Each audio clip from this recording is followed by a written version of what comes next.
The Arab League Educational, Culture and Sciences Organization Alexo organized a meeting of top officials in Tunis to discuss the situation of children refugees who do not have access to education.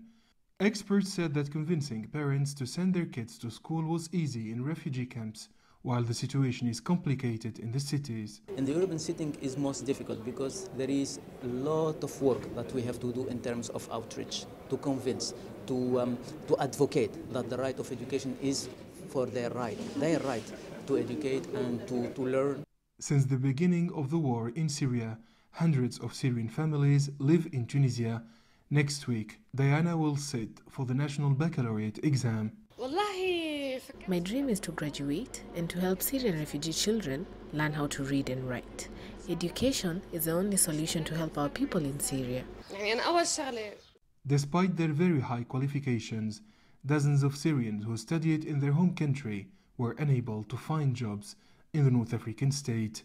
Some have become successful businessmen, yet they still believe in education. I hold a PhD in Arabic literature.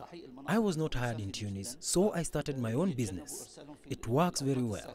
Now I encourage parents to send their kids to school. Education is sacred for Syrians.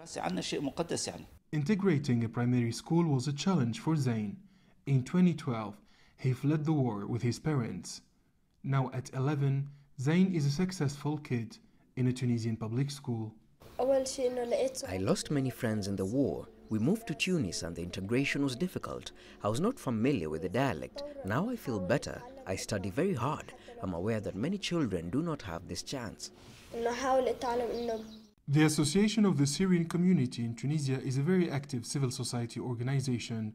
It provides assistance to refugees and facilitates schooling for children who dream of returning home in order to rebuild Syria.